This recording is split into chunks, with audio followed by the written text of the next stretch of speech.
Welcome to Inside the Recording Studio. I am Jody Whitesides, and with me is Mr. Chris Hellstrom. How are you today, Chris? I'm doing very well, Jody. Well, how fantastic. about yourself? I'm doing pretty good too. Yes. Good. Yes. Glad to hear it. Well, life is good. We should just stop right now. Shortest podcast episode ever. 40 seconds. Well, I'm not going to top that. So, yeah, everything's good. See you next week, guys. Yes. All right. Yeah. Well, we should probably Maybe just not. actually get on with the actual episode, right? Let's do it. What are we talking about today? My impression is we're talking about compression, not impressions, but compressions. Yeah, that's what we're going to do. We're going to talk a little bit more of an overview of compression because we've done deep dives into some compression units. We've talked about the LA2A, we talked about the 1176, but it dawned on us that we haven't really talked about compression in and of itself. Right. So I think we do that because I think that's, it's an important part of the process, and it can be, until we're comfortable with it, it can be a little mysterious and challenging perhaps. Well, I don't know if it's mysterious, but, actually, maybe it is. It could be. I know that we made gain stage a little less mysterious and phase cancellation a little less mysterious. Maybe we can make compression a little less mysterious. What do you say to that? I think that sounds like a deal, and we should try to do that right now. All right. Well, get on it, will you? I will. Yeah. So I suppose we should talk now. If you're super comfortable about compression and knowing how to do all this kind of stuff, this would probably be a bit of a review for you. But hey, it's good to dust up on our knowledge and brush up on it, or another phrase like that. But we basically have the main, or I'd say the first two controls or parameters that we should think about. Whoa. Back way up. You're getting right into the controls. Yeah. Maybe we should actually talk about what compression does. What exactly is it first? Oh, fine. I suppose we can do that. Yeah. So compression is obviously something that we do to control dynamics or control peaks in our audio, where we can, if we have an instrument or something that has a wide dynamic range. Yes. We can use compression to effectively sort of like turn down the peaks a little bit to make it a little bit more cohesive. You're thinking, I see your well, my brain just went off working. because you said it's really more for the peaks, but it also controls the valleys too. Well, it can, and that's, when we go into it, but I think there's a little bit of a false narrative that you can hear sometimes in that say, okay, well, you're using compression to make things louder. To make it louder. Well, that can be a byproduct of how you're using the compression. Right. But what we're really effectively doing is that we are, like I said, limiting the dynamic range and effectively turning down peaks. So the byproduct of that is kind of like the low end of the dynamics is coming up. So your whole audio can feel a little bit more cohesive. So it's not so wide. And I think that's why, okay, but now I can turn it up more, or I hear the low parts more. So that's a byproduct of it. But what we're really doing is that we're taming the peaks using compression. Yes, there is. Yeah, no, I thoroughly well understood exactly what you just said. Good. All right. So, and I kind of touched on the other little parts in that little spiel there that, we're controlling the dynamics. So if you have, let's say, it could be a percussion part or it could be a vocal part where certain parts, it could be, let's say, a singer, he has to project more at one point. And we can massage that in so it becomes a little bit more even. Sure. So one of the things in what you were saying is that it can make the softer parts kind of feel a bit louder.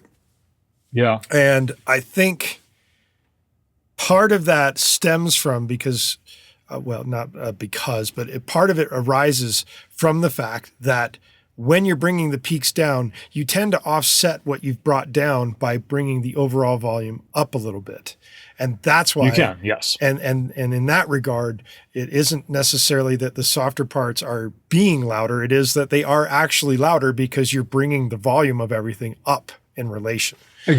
Exactly. Yeah. So you're squishing down the really loud parts, and thereby you can bring up the whole, and therefore it sounds like the softer parts are getting louder. Yes. But effectively, it's the loud parts that are getting softer, but the byproduct is we compensate for that and bring it up. And we call that dynamic range.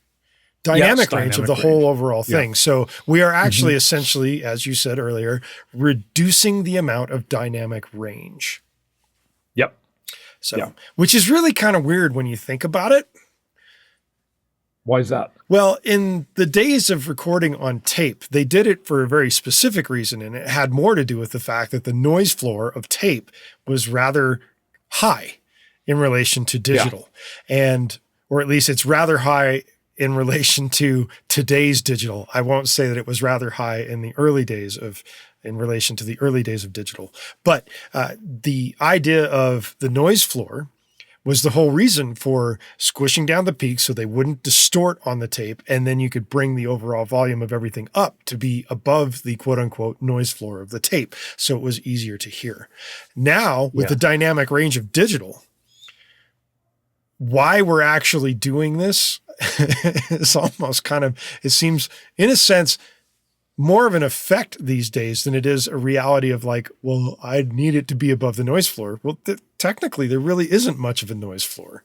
So, I suppose you can think of it that way. I mean, I think it's still, when I use compression, I, very rarely think about, I got to watch the noise floor because of the medium. No, that's that what I'm saying. It, right? We don't have that issue anymore that we have to worry about a noise floor. But it's also, we touched on this when we talked about the gain staging in the gain staging episode. We talked about gain staging and where that comes from. But for me, it's there are other byproducts of coming from compressing a signal, and of course, we're like you said, we're reducing the dynamic range. But an effect from that is not just bringing up what's perceived as lower level dynamics in the signal, but it's also, it can add energy because you're hearing everything. It sounds like a little bit more in your face, and you can make it sound a little bit more exciting with that. There's also bad parts of that because it's very, very easy to overdo compression, right? Because you see, compression sounds really, really good. So more has to be better, right? Because as we all know, more is more. More is always better, right? No, but not always. Yeah. Because, I think we touched on this when we talked about the 1176s and the LA2As, but you can wonder where all the emotion went. Sure. It's like, well, what happened? Because it's just squished as a pancake now, and it's just, there's no life left in the signal. So hey, pancakes are good stuff sometimes, man. Don't knock pancakes. Just not in audio, right? Well, right. You don't want to pancake your audio, or at least most of the time. Yeah. Generally, you don't want to pancake your audio. So that sounds like a slogan that should go on a t-shirt. Don't pancake your audio. Okay, we've got our first ITRS t-shirt that we're going to be putting on sale. Don't pancake your audio. There you go. Join the email list and sign up and buy one. We'll have them in a few weeks' time. All right. So don't pancake your audio, man. Oh, okay. I'm sorry. Let's get back on track. Yeah, let's do. All right. So let's kicking it off now that we've kind of given the whole impression of like what was the theory behind using compression and what we're doing with it, sonically speaking. Let's maybe dive into some of the controls of how compression actually starts to work, right? Yeah. Sure. So I think that the two big ones to start with there is the threshold and the ratio. Oh, well, why don't we take a step back and just talk about the first one? There's a lot to unpack right there. There's a lot there because threshold is at what level does the compression start to kick in? What volume level that it's coming in on your input? Correct. Yes. Yeah, into the compressor, right? So at what level will that start to activate, right? So you fine tune that ideally so that you're just hitting those peaks that you wanted to catch. And ideally, what were those peaks supposed to be? Well, that's all relative. That's just, yeah, that's all relative. And this is one of those things where it drives me crazy when you see like presets on a compressor, because all of this is content dependent, as we like to say. Right? Sure. So it's like, well, yeah, this might have worked for whatever you're dialing this up at, but it doesn't mean that it's going to work in your case. So we have to listen for that, and that just listen for your ear. And we can use the VU meters or whatever digital meters that we have on that to see that we're catching some compression and we're taking off as much as we kind of want. Sure. You know what? You're kind of like throwing a whole lot of stuff out there that isn't really a layman's kind of thing. So, okay. First off, what's a VU meter? We've never actually discussed that. And since you've just mentioned it kind of rather prominently here, what exactly is a VU meter? Well, VU meter is, a meter. It's kind of what we think about that needle that we kind of look at that goes up and down in accordance to our audio, or back for the and signal forth, that's coming in, or back and forth if we're viewing gain reduction. Sure. Right. So it would go up and we would see it kind of kicking back down. So it's when we look at that sort of old school meter where it has a needle moving in both directions. That's a VU meter. Right. Okay. Just checking. Making sure that you know what you're talking about and everybody else knows what we're talking about. Oh, dude, I'm winging this as we're going along. I've never used a compressor at all. Yeah. So the next thing that is the ratio. And the ratio hold is... on. Let's back up for a second on this threshold thing, because you started to talk about the fact that you're not real keen on a lot of the presets that come in, and we never really discussed why you want to set the threshold, because you mentioned, well, you want to kind of take off the peaks. What exactly does that mean? Because we need to think about, what is the volume level that's entering the darn thing, right? No matter what compressor it is. So the reason why we're setting a threshold is to understand, well, where is our volume level in relation to what this input is that's coming into the compressor? And that threshold usually has a dial of, I don't know, -20 to, depending on, and when it says -20, that means up to unity usually. Up to unity or whatever. The -20 is in relation to -20 dB. And maybe it goes a little further, maybe on either side of whether it goes lower in the spectrum of volume or higher in the spectrum of volume. But the threshold actually means what point, as you said, the compressor is going to start kicking in and affecting the signal based on what volume level the threshold is set at.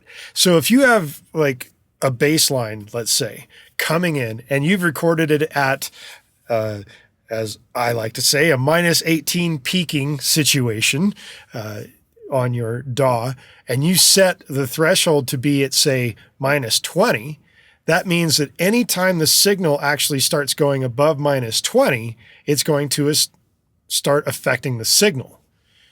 Yeah, it's starting to apply compression at that point. Right, -20 dB at that point. So if most of your baseline is playing below -20, most of your baseline is never going to get affected by the actual compression ratio, which we're about to talk about.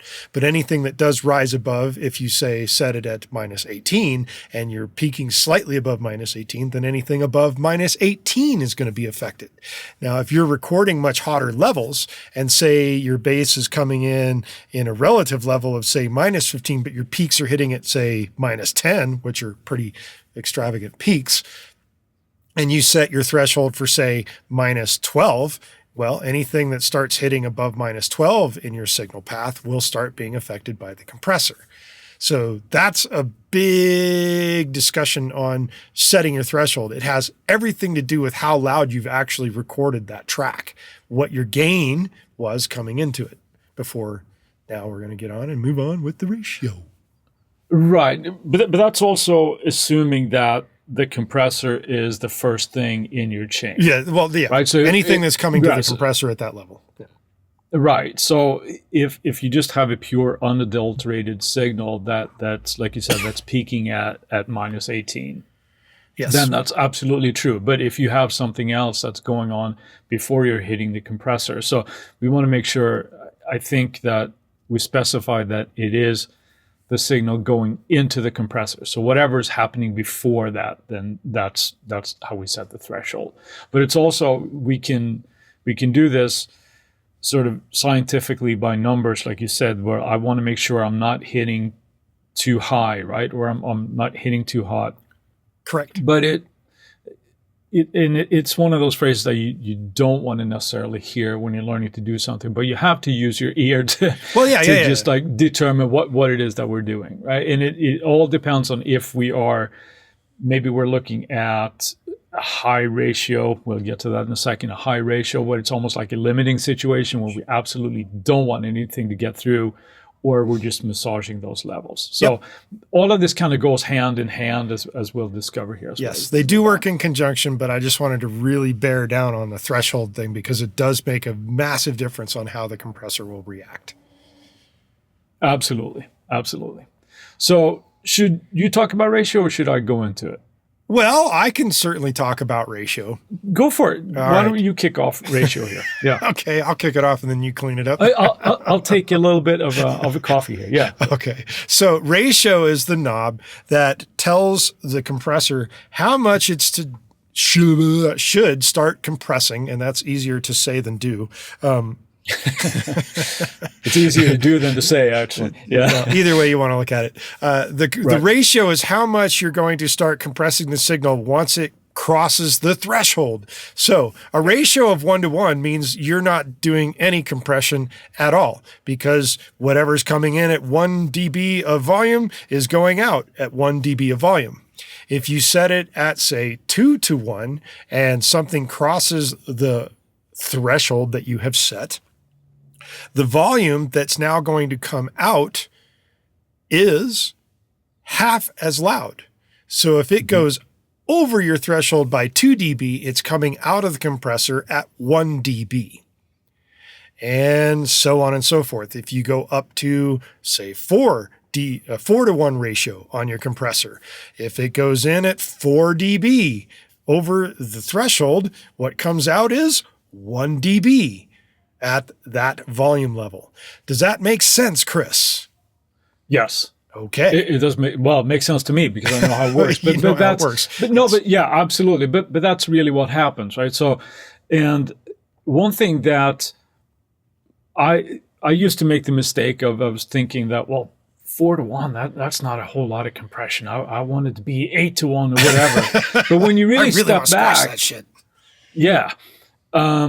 But when you really step back and look at like a 4-to-1 ratio, it's a pretty hefty difference. Ratio. Yeah, it's a pretty hefty difference, right? So because as you know, just to kind of take a sidestep for one moment, your channel strip volume levels, if you go up 1 dB, so to speak, is it something like it's considered to be perceptively twice as loud? Is that correct? How many dB is it? It's a very small amount in volume level that is considered to be perceivably different in how loud something comes out. So, well, I think that's are you talking about? Is that the sort of Fletcher Munson thing that you're talking about? Yeah, I think it's highly dependent on frequency.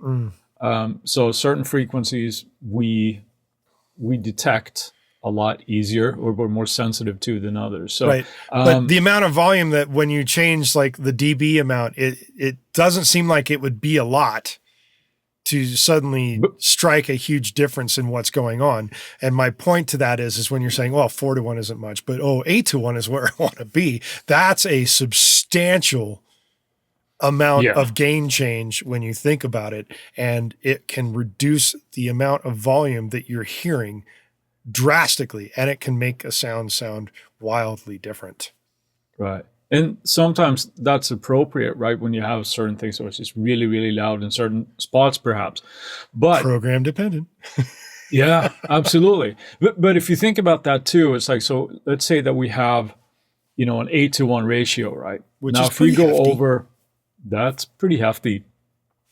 But now, once you get over the threshold, to be able to go over that by 2 dB, it's just going to go up 2 dB. You have to actually feed it like 16 dB above the threshold. Right? Above the threshold. It's got to be a lot. Yeah.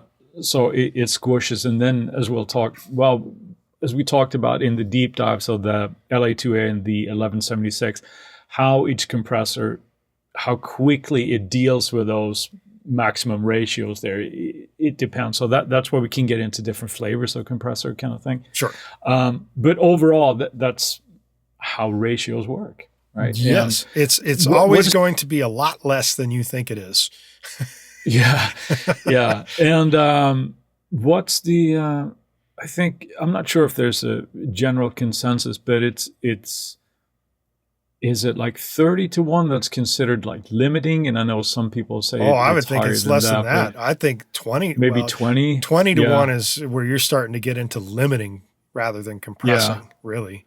Right. Because that's anything up to, I think personally, anything past 5 is quite heavy handed, but that's just me. Yeah. So. Well, but again, it depends on what we're doing. And of course, if you have, let's say that you just really need to tame a couple of quick peaks somewhere, maybe a higher threshold, but with a higher ratio is all it's needed. Day, yeah, right? It really just kind of depends. Yes. What we're trying to do. Yep. Okay. So we've now talked about how we're effectively turning down peaks. Right. And that's kind of what we're controlling with all this kind of stuff. So before we get into the next section of what we're about to speak of, let's have a word from our sponsor. Let's do it. All right. We're talking about makeup gain at this point.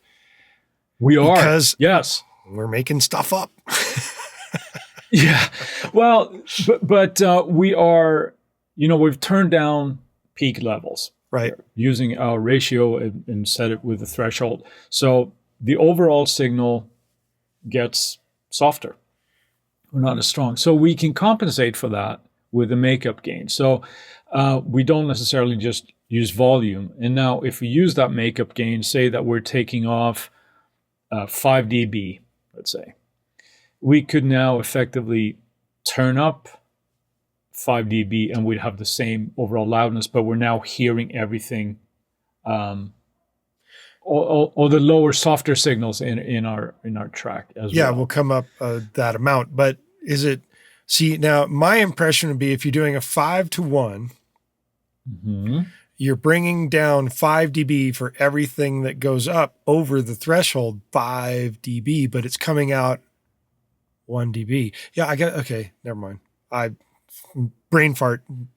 Yeah, forget what I'm saying. A lot of this, it's okay, but because it's so much easier when you can. Again, we're talking about sound here, so it's kind of hard. But when you hear it in front of you, you know that you can turn it back. Everything is dependent on your ear. You just want to do that. So, but that's what makeup gain does. So if you're taking off a lot, you're shaving off a lot, you can compensate with the makeup gain. So this is at the end of the signal going through your compressor.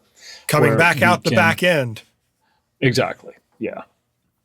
And sometimes now, why did we stick the output in the middle? Because we've got 2 more things to think of. We do. Well, because I think it makes, if you have an understanding of what those 3 do. Yes. I think the next 2 here becomes a little bit more of the fine tuning of how we're dealing with everything that we have there. And we're, of course, talking about the attack time and the release time. Gotcha. So let's start with the release time. No, let's go real backwards. Yeah. Now, with this is there's a lot of, we've said in many podcasts that you and I are pretty big on definitions. Sure. Of what things actually mean. Because definitions help define shit. Yeah, and it makes it easier. If you don't know the definition, you can't define it. How can you know how to handle it appropriately? Yeah. That's why. So, right. So hopefully we can clear up some possible misconceptions that are out there. We'll try anyway. We'll do our best, and then people will tell us, "Oh, you're full of shit." But yes. I don't think I am at this point with the information I sit on. So is that a CRD? CRD? Yeah, Chris, reality distortion. Maybe I'm just like, Steve Jobs. I got my own like reality field. I reject your reality and substitute my own. Right. All right. So let's get back to the attack because I was attacking you. Yeah. So attack time. So what the attack time is how long it takes for the compressor to reach maximum compression once it hits the threshold. Right. Can you say that one more time just because it's like we're throwing a lot of information at people right now? So say that again. Okay. The amount of time it takes the compressor to reach maximum compression once the signal passes the threshold. Right. So does that make sense to everyone? I certainly hope so. Well, I see a couple of hands. Yeah, so hopefully that makes sense. But because it's not like, it's going to bypass a threshold. No, the threshold is already there. As soon as it sees the threshold, it starts acting. Yes. But it's how long it takes for it to reach maximum compression. Correct. So this is something that we usually measure in milliseconds. Really quick shit. Yeah, or sometimes even up to a second. But again, this is very much content dependent and dependent on what it is that you're trying to do to your signal. And as we have noted in a couple of the deep dives, one of the deep dives had an attack time knob. One of them did not, because it was just inherently built into the unit in the type of compression that it is. So not all compressors will have an attack knob. Yeah. Just so you know. One of them. Yes. Yeah, it's just a set. It's like, yep, this is how it works. Send it into it. But attack time is something that can be, this is understatement of the year, but very, very helpful to know how to work, right? Because it affects a lot. And personally, it took me a while to understand what the attack and release actually did, and you just kind of turning it blindly, but learning what to listen for is a big deal. Imperative. It's a big deal. Just kidding. And a good trick, and this is something that we can actually do on on the Tuesday tip coming up for this episode. But okay, if you have a compression set, you've set your threshold and you've set your ratio, and then excuse me, you start by having a really, really long attack time. Right. And this is instrument dependent at this point. Yeah. So it's probably good to try this on something that is relatively percussive, so that you have a lot of peaks and things to go. Not in just other words, like congas, bongos, triangles, drum sets. that kind of thing, right? Or even like a strumming guitar, acoustic guitar, perhaps. Right? A funk pattern. Yeah. Right. Bounce, bow, bow. There you go. And then to slowly make the attack time shorter.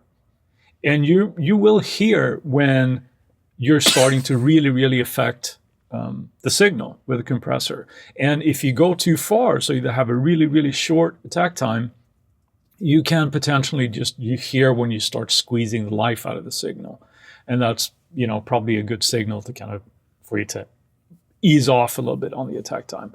So I think that's a great way to, learn how to adjust that and learn how to listen for it. Because, I think with a lot of this stuff, it's not like people don't hear what they're doing, but a lot of times we don't know what to listen for. Yes. So if you listen to that bite at the beginning of the attack time or the compression, it is a good thing to do. People say. Sorry. All right. A little bit of spinal tap moment. All right. Let's move on from the attack time now that you have so appropriately discussed how it works, and talk about the release time. And I'll just kind of jump in on this first. So release time works in conjunction with the attack time, the makeup gain, the ratio, and the threshold. More or less is how long the compressor will hold on to the compression setting that it has had until the signal goes back below the threshold. So what that means is that you could have this sound that gets clamped down by the compressor. And if you set for a really long release time, the sound could be kind of technically, quote unquote, well below the threshold before the compressor will let it go, which gives the appearance of more volume for a longer period of time. Right? Yeah. In a sense. So, in a sense, what I would like to add there is this is where some, again, confusion with release time and definitions and that sort of thing, because it gets kind of fuzzy. Yes, it does. But it's once it hits maximum compression through the attack time, the release time, the release will start to happen right away, but the release time will determine how long it takes for that to go down to the threshold again. Right. So, well, but not down to the threshold, because technically speaking, if it's still above the threshold, it's still compressing. Yes. Yeah. So let's say, for example, if you just have a snare hit, let's say, just a single snare hit, it's how long it takes for that to die down, how gradually, if you will, that release will happen. Right. And this is another one that's important, because if you have too long of a release time, you're messing up for the next hit on the compression, right? You're essentially squishing the life out of stuff. Yes.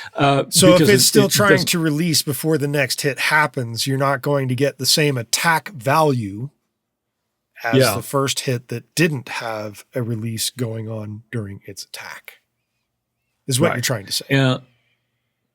Yes. So again, here at the other end of the spectrum, if we have too short of a release time, and too short, again, this is just by taste, right? Depends on what it is that you're trying to do.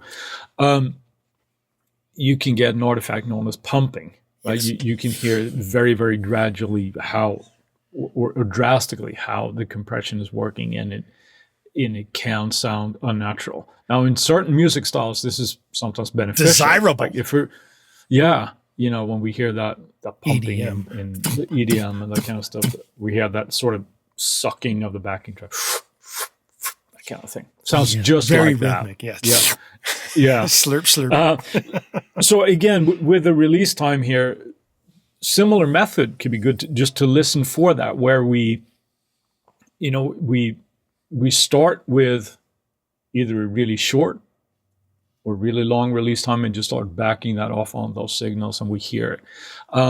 We can set those. I mean, I think this is something that you've talked about, that you have done when you like to set your release time in time with the music. Yes. If it's at all possible, like for snare hits and that kind of thing. Yes, I do kind of do that from time to time.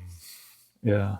So it's something that we can use, because if we have a longer release time on, let's say we've talked about percussive things here, like a snare drum, we give the impression of that the snare is as a fuller body for longer, as opposed to just being this it beat, it kind of ring out. If you over compress a snare, it can start coming out sounding like as you just mentioned. Yeah, but what is that? You like to say throwing tic tacs at a window or something? Tic tacs at a window. There's a couple of different terms I like to use. There's the throwing tic tacs at a window, and there's also the ping pong balls slapping off water. There you go. So that's how compression works, Jody. Yes, I feel like we've kind of given a pretty darn good overview, don't you? I don't know. I guess we'll have people tell us. If you have any questions, people just email us or comment on social media or anything that you have any questions. Don't be shy. Just shoot out the questions, and we'll do our best to answer them. But of course, so that means it's now time for Friday Finds. Chris, what do you got of us? I have a bass amp emulator. I've often sung the praises that I really like the ones in Logic, and I still do. But I tried out a new plugin from Nembrini Audio. Nembrini. And it's called Black Ice Beta Gamma. And this sounds like dangerous driving in winter weather. Yeah, this is a deep plugin. Deep. It's deep. It's deep, which is suitable for a bass, I suppose. Especially for the name of it too. I mean, the company Nambrini. It just sounds so futuristic. Yeah, well, Nambrini is the name of the guy, actually. Well, Igor Nambrini, I think. Lucky him. He's got a futuristic name for a plugin. Hell yeah. But it's based off of an actual box. Which box is it based on? I think it's actually called the Black Ice. Okay. Yeah. But it is, I really like it. I might actually buy this one, as opposed to just trying it out here. But it's got the usual suspects. You know, you can pick your cabs. You can pick a couple of microphones, placements, that type of thing. Yes. You can load your own IRs into it. There's a DI box. You can blend everything. There's EQs. There's lots of distortion that you can put into this. And it's a pretty deep plugin. I like it. I've only messed around with it for a little bit, but so far I'm impressed. So Black Ice, Beta Gamma from Nambrini. Black Ice. All right. Well, yeah. Mine's not as cool. What do you got? You know, it's funny that you mention a bass amp because I got a free bass amp this week. And I'm talking, yeah, it's not a Nambrini, unfortunately. It's not as futuristically cool sounding, and it's not Black Ice or Ice Black. Or, mine is an Ampeg bass amp emulation, and it comes from the fine folks over at PA Plugin Alliance. They actually gave away an Ampeg bass amp this week. So I was like, I'm going to snatch, even though I have plenty of plug-in amps for all kinds of things. It's like, hey, you can always use one more Ampeg type amp, can't you? Because more is always more. More is always more, exactly. Yeah, no, it's cool. No, I tried that one out as well. I like it. It's obviously scaled down of their but it's very, very passable. It has two different chains. Yes. Cabinet chains, as well as you can bypass it and use your own IR loader. Okay, well, you've been known to do. I've always been known to do. Yes. Yeah. I'm still a big proponent of that. In fact, I started going off on the deep end of exploring more complicated guitar and bass setups this past week in my preset lists, as you are wont to know that I am to do. But the idea here is that Plugin Alliance was doing a nice giveaway of their Ampeg bass amp emulation, and I snatched it because I could, and because, I like Ampeg bass amps because they sound great. So that is my Friday find. And so let's see, I'm going to reiterate the fact that you had mentioned we're going to do the Tuesday tip this week on setting compression. And I would assume that you're going to work that with drums, right? Yes, no, maybe? Sure. Okay. Yep. Yeah, let's do that. Yep. Drum compression. So that way people can hopefully hear what you're talking about when you talk about the attack time, the release time, my threshold, my ratio, and my makeup gain. So yeah, there's all kinds of things to think about. And I don't know what compressor you're planning on using, but I'm sure it will be lovely. Maybe you should do more than one to kind of give a reference to a couple of different types of compression sounds. Well, initially I was thinking of just using the standard Logic one because it has very similar controls as to any other compressor you might have. So you can really demonstrate that without it being, this sounds like a LA2A or sounds like whatever. So I think I'll do something more generic. Generic. All right. Sounds good. So you can work with this stuff straight out of your DAW, because why wouldn't you if you have the tools necessary right at your fingertips? And while we've got your attention, please go to our website and leave us a review via insidetherecordingstudio.com/review, or you can just go to insidetherecordingstudio.com and poke around. In addition to that, you can sign up for our email list, at which you'll get some free plugin presets from Mr. Chris Hellstrom for your favorite Slate plugins, or at least his favorite Slate plugins. And you'll get several presets of my favorite presets on Universal Audio plugins that I tend to like to use quite a bit. In addition to that, if I haven't already just said it, you can sign up for the email list. Oh, I was just describing why you'd want to sign up for the email list. All right. My brain's working faster than my head. All right. in addition to that, That's okay. once you sign up for the email list, you will get weekly reminders of the shows and Tuesday tips that have just happened. And you won't miss out on any future episodes of the podcast, because why would you want to do that? It's such a fantastic podcast. In fact, it's so fantastic, I bet you're telling 2 friends, and they'll tell 2 friends, and they'll tell 2 friends. Or if we want to go more like the pay it forward kind of thing, you tell 3 friends, and then they tell 3 friends, and then it just really mushrooms like unbelievable. So yes. And We would appreciate it. yeah, we certainly would. In addition to that, if you have made it this far and you would like to send an email to Goldstar, GOLDSTAR, at InsideTheRecordingStudio.com with the word compression, you might just get something fun back in your email box. I'm just saying. And in addition to that, if you have a topic of suggestion or a suggested topic for discussion for Chris and I to pontificate upon or explain in greater detail, contact us via the contact page at InsideTheRecordingStudio.com, and we will put it into rotation for consideration, provided it's music recording related. I mean, if you ask us to talk about why you shouldn't stare at the sun unless you have very powerful sunglasses on, we may not have anything to say about that. So with that, I could probably answer that, but with that, Jody, let's put a bow on it. all right, I'm wrapping it up and saying, see ya. See you, Jody. Have a good one.